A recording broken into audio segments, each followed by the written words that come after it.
Assalamualaikum dan salam sejahtera. Saya Suwardi bin Sada, pelajar Fakulti Pengurusan Open University Malaysia.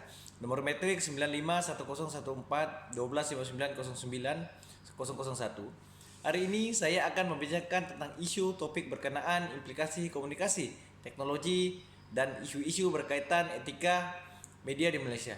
Sebelum itu, mari kita sama-sama mengenali apa yang dimaksudkan dengan komunikasi. Secara dasarnya, menurut Gamble dan Gamble 2002, komunikasi ditakribkan sebagai proses pemindahan makna, sama ada berlaku secara sengaja atau sebaliknya. Gamble mengaitkan pengalaman dengan pelakuan yang diperhatikan oleh tanggapan mengenai perlakuan tersebut.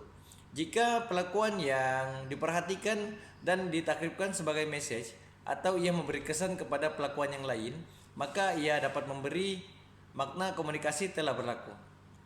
Manakala pengertian teknologi komunikasi menurut Susanto adalah sebuah media atau alat bantu yang digunakan untuk transfer data, baik itu untuk memperoleh sesuatu data atau informasi maupun memberikan informasi kepada orang lain, serta dapat digunakan untuk alat komunikasi baik satu arah atau dua arah. Hari ini, teknologi telah banyak mengubah cara kita melihat diri kita sendiri, persekitaran, dan hubungan kita. Kehidupan dalam dunia cyber membolehkan kita untuk membentuk semula identiti kita dalam cara kita suka. Media sosial telah mengubah cara kita berinteraksi dengan masyarakat, menjadikan hubungan kita lebih kompleks. Pada hari ini, prinsip etika dalam komunikasi adalah amat penting kerana ia boleh memberi penghormatan kepada seorang individu, sesebuah kumpulan atau institusi yang terlibat dalam proses komunikasi. Antara kesan teknologi ke atas hubungan baik manusia adalah kurang komunikasi antara ibu bapa dan kemahiran sosial. Menurut artikel INSAFE 2018 yang ditulis seorang penulis yang bernama Jacob Israel Lieberman yang bertajuk Hidup dalam Dunia Teknologi dan Kurang Hubungan Pribadi, beliau menyatakan bahawa dunia teknologi komunikasi masa kini memberi impak kepada kurangnya komunikasi antara ibu bapa dan anak.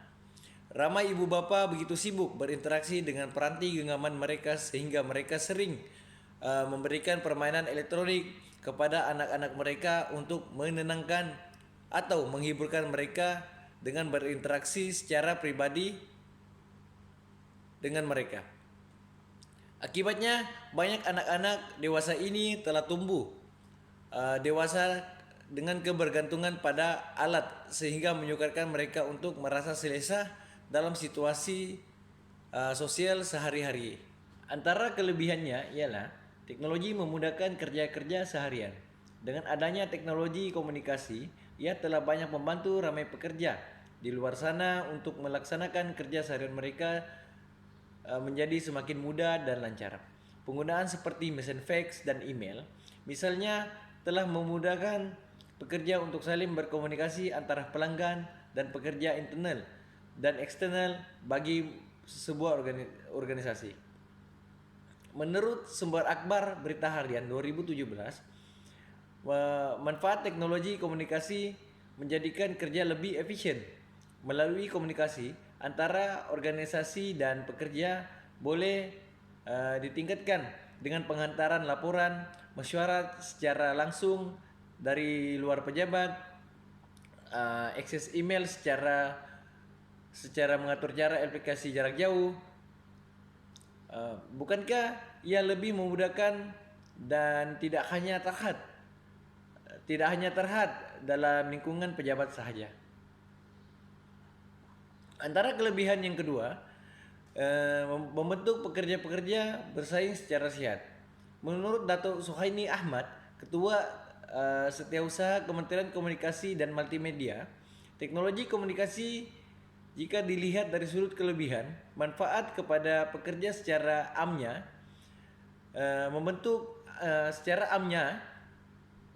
membentuk pekerja yang boleh bersaing secara sihat. Pekerja khususnya dalam perkhidmatan awam juga harus memiliki moral yang tinggi dengan menggunakan teknologi masa kini untuk memberi impak positif dalam produksi perkhidmatan mereka. Antara kelemahannya ialah jenayah cyber. Peningkatan jenayah di tempat kerja adalah kelemahan lain yang berkaitan dengan penggunaan teknologi, terutamanya apabila menyalahgunakan teknologi komputer untuk melakukan jenayah seperti penggunaan internet dan pencurian wang melalui akses haram nomor kad kredit. Pencerobohan privasi pekerja juga berlaku di tempat kerja melalui teknologi berasaskan komputer. Kecurian maklumat pribadi dan data dari komputer, cakera keras untuk keuntungan atau manipulasi haram adalah satu lagi kejahatan yang telah meningkat disebabkan oleh penggunaan teknologi di tempat kerja. Penggunaan internet melakukan pelbagai jenis jenayah cyber seperti penipuan, kerosakan atau pengubahsuaian ke atas program atau data komputer, kecurian maklumat, capaian secara tidak sah ke atas sistem, menyalin perisian secara tidak sah, pengintipan, judi cyber, skim cepat kaya, pornografi, penggunaan, penyebaran virus, dan mail spam. Yang kedua ialah menggodam maklumat. Penggodam dan pengganas cyber yang bersikap sesuka hati juga memusnahkan data dan mengubah sistem komputer.